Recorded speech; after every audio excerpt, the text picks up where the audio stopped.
Hi, my name is Natalie Beige, and this thesis is exploring the topic of how architectural spaces and places can support healing for people with physical conditions. I was interested in conducting this thesis because I feel as though our environment plays a key role in our overall lives. So I wanted to study how exactly architectural spaces and places can impact the healing journey.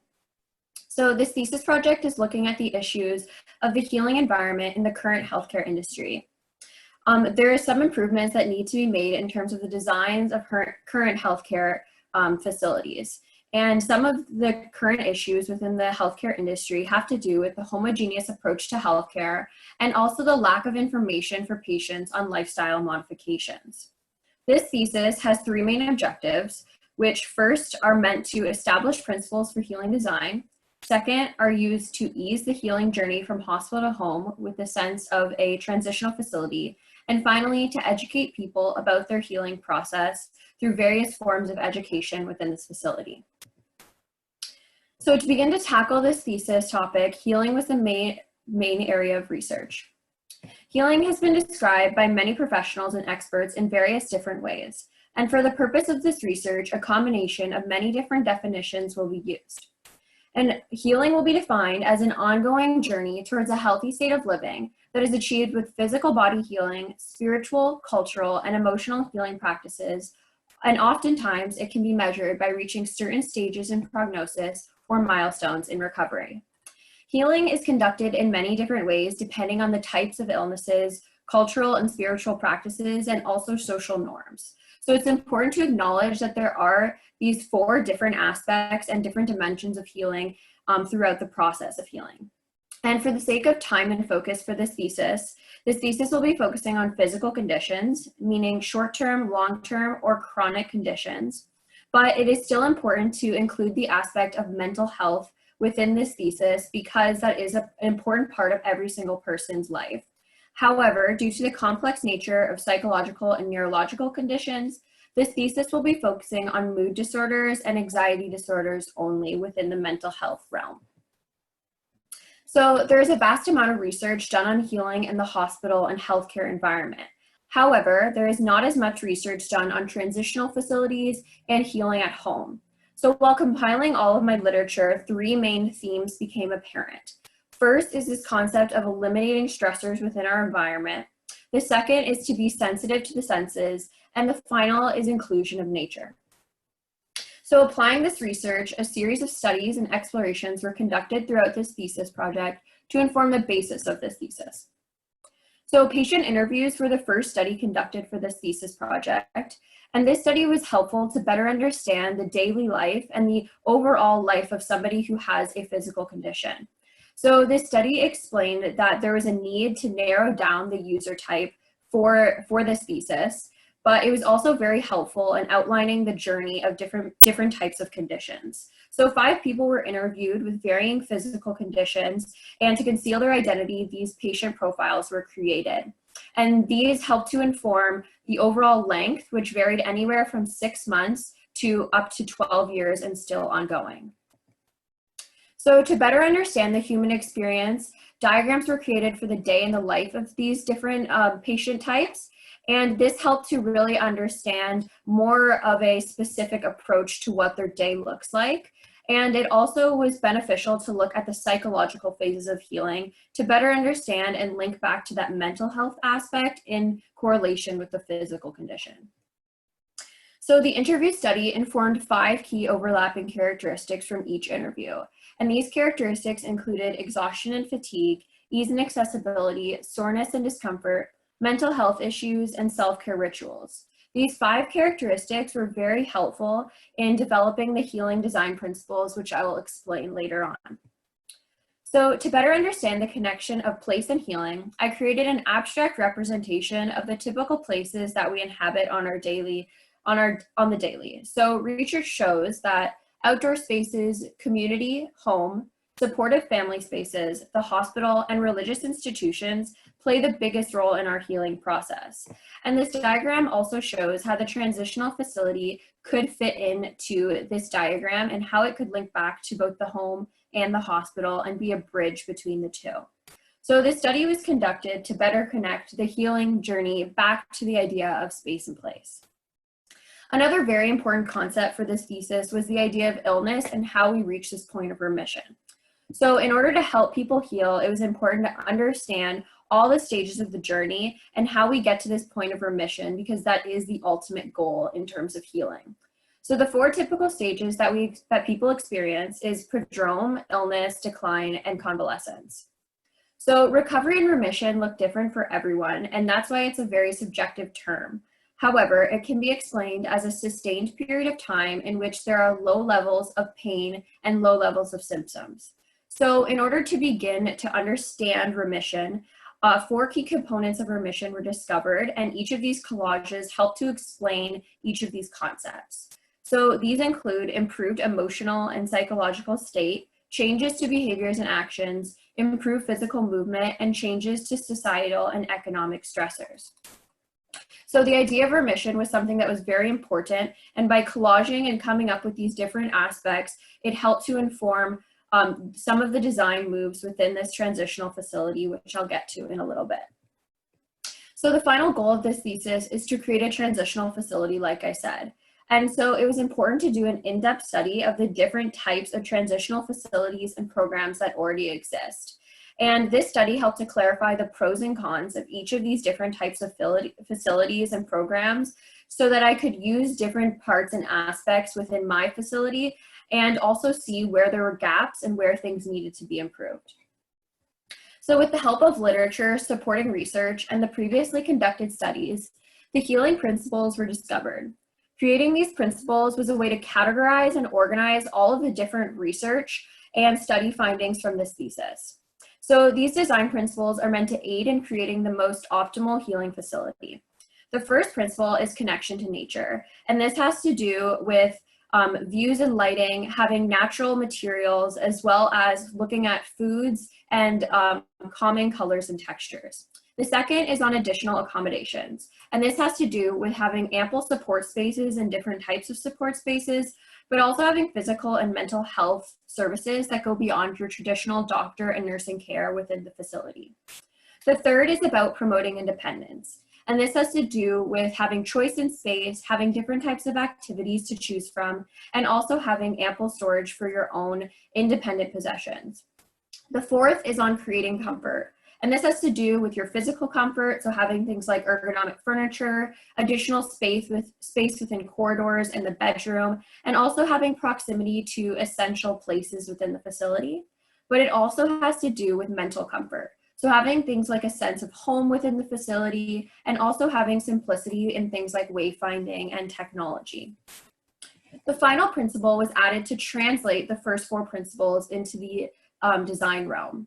So this principle is based on spatial quality, and this has to do with density in both the vertical and horizontal direction, permeability of the edges and the facades and the materiality, proximity between people, as well as proximity between spaces, and also the edges and paths within the facility.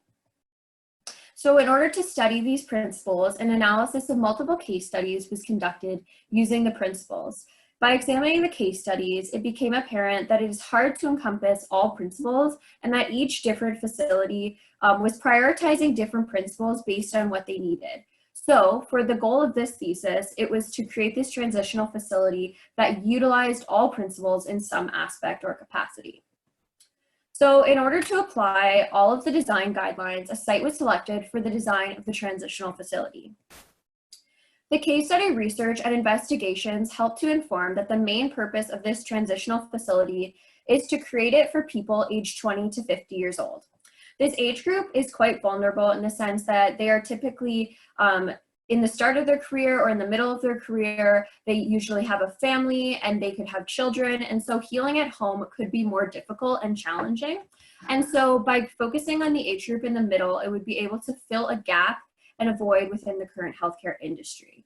So the facility is meant to allow people to heal at their own pace with assistance and within a community setting, to remove burden from their family and to reduce risk of return to hospitalization, and to also educate people on their healing journey and their return back to normalcy.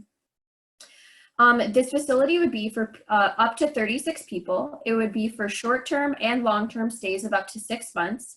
It would have some government assistance programs for the funding and also funding from local organizations. And it would also have care from local hospitals as well as local medical students who could help out. And again, the target users would be people aged 20 to 50 years old with any range of medical condition and economic status. So 4 sites have been selected for the transitional facility in Detroit, and 4 sites were selected over 1 megasite to allow for a more community scale intervention. Each site is close to nature, has close proximity to transportation and resources, has a demographic of age 20 to 50 years old being greater than 40% within the area, and also has strategic neighborhood funding. So the site selection process was based on certain criteria, but it was not overly important which site was selected in the end because it was more of an opportunity to test the healing principles. And so any of the sites could have been utilized based on them following through with the facility selection criteria. But in the end, site 1 was selected, or site 4 was selected. So the first site is the Highland View site, which has great connection to water and nature and has a good connection to public transit and amenities. Site 2 is Morningside, and this location is set within the community and is close to residents, surrounded by parks, and is close to a medical center. Site 3 is within Riverdale, and this site is very tucked away within nature and is close to local amenities and is more of a natural and quiet environment. Finally, Site 4 is the Virginia Park site, and this was selected for full design. This site was selected because it has a great connection to nature and has lots of amenities surrounding it. The site combines 3 lots and is set within a residential area, and by placing the facility within the community, it allows for the people within the facility to feel more connected to that environment, while still providing for a quiet location for healing. So the design of this facility has gone through many iterations over the past few months. The design has progressed over time to try to encompass the principles in the best way possible. This facility is set within an L-shaped site and is oriented to maximize southern lighting exposure in both the indoor and outdoor gardens. The facility has 3 main focuses. The first being nature and blurring the interior and exterior spaces with the use of transitions and also an interior garden. The second main focus is on collaboration, and this has to do with flexibility of spaces and privacy with the use of a movable wall system throughout the facility. And finally, it's on education, so informing people about their healing process, both mentally and physically. So, you enter the facility in the northeast top corner, and there are large open concept hallways on both the first and second floor that move you through the facility. And then there is an interior garden, which allows you to move and circulate to the 18 rooms that line the perimeter on both the first and the second floor. So on the first floor, you enter into the lobby, and then there is a daycare off to the side, which is used by patients' children for if they want to come and visit them for the day. And then there is the kitchen and dining area and movable wall area, as well as a movable wall area on the side with seating sprinkled along the corridor. And then there is the interior garden, which allows you to move through from the interior space to the interior garden and out to the exterior spaces, with 18 rooms lining the perimeter. On the second floor, there's the work area, physical therapy, and meeting rooms, which allow for the physical and also mental health aspects to come into play, as well as movable walls and a chapel, and the interior garden, which allows you to circulate to another 18 rooms lining the perimeter. Green space is very important to the healing journey, so both indoor and outdoor gardens were of high priority within this design, and indoor gardens were especially important to allow year-round access to green space.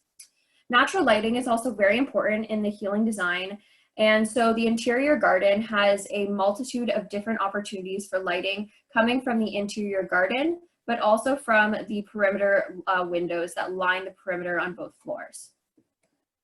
So with the help of precedents and by focusing on the types of users and demographics within this facility, a series of additional spaces were added to the program of this facility. So the movable wall systems were used to allow for different types of health and wellness programs to exist within the facility, having workshop areas, and also to be able to set up the flow of the areas in different ways for different types of privacy. To cater to the family unit, there are family hangout areas around the facility, and there's also the daycare, which I mentioned earlier, which would allow for people to have their children within the facility for the day, but if they become tired or fatigued, they can have their children go to the daycare for a while. And finally, each person within the facility has their own private room, which includes a private bathroom, storage along the wall, has a sleeping area, seating area for family and friends, and on the first floor, everybody has an outdoor patio. The facade of the building is mainly glass and stone, and scale was very important for the design of this facility in order to connect to the surrounding residential scale. So in section, you can see that the interior garden played a key role in the roofline of the facility. And on the second floor, there are a lot of open ceiling spaces to allow for exposed ceilings, would allow for less of a clinical feel in some of these environments. So while designing this facility, it was important to use the healing design guidelines. So connection to nature, additional accommodations, promoting independence, creating comfort, and spatial quality are all present within the design of this facility and are outlined here. The three main focuses within the design was the inclusion of nature, offering spaces for collaboration, and offering opportunities for education. Focusing on the idea of transitions and blurring the edges between indoor and outdoor spaces, the interior garden acts as a buffer between the interior and the exterior, and is especially important for a climate like Michigan to allow for nature to be something that is a part of the person's life year-round. Collaboration is the second area of focus for this facility, and this concept ties in the idea of movable walls, which are found on both the first floor and second floor, and the movable wall systems allow for different activities and different levels of privacy and collaboration to happen within the facility based on what the users want at that time and that day. Education is the third and final area of focus for this facility. Education encompasses both your physical education, with physical therapy and also different mental health offices, but also different workshops for learning more life skills, time management, budgeting can happen within the work areas and meeting zones.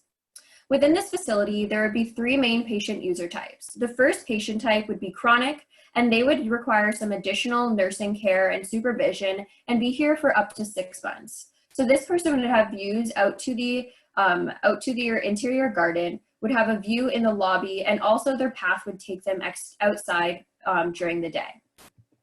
The second user type would be moderate, and they would stay anywhere from 2 to 6 weeks, have some nursing care and supervision, and they would be able to do a little more than the chronic condition, but they would still require some rest throughout the day. So some views that they see along their day is within the interior garden, outside in the exterior garden where they like to help out and do some of the gardening, and finally walking around the perimeter of the facility. The final user type is mild, and they require a stay of less than 2 weeks with very little assistance and nursing care, and they would have a more energetic amount of energy, a more energetic lifestyle. And so they are staying on the second floor, so a lot of their views have to do with the balcony area, spending time walking around the balconies and the interior garden. Moving on to the conclusion, overall, this thesis project was looking at several issues surrounding the healthcare industry and explored the idea of healing design principles and a transitional facility as possible solutions or part of the solution to some of these issues. Many studies aided in the process of this thesis. However, the components of remission and the interviews were 2 studies that were most beneficial to this thesis. By focusing on inclusion of nature, need for collaboration, and need for educational spaces, this facility became a well-rounded design that focused not only on these ideas, but also acted as a way to test the design guidelines and apply them to the design within Detroit. In conclusion, this thesis project successfully created a set of healing design guidelines that hopefully can be expanded upon and used as reference for healing design in the future. Thank you.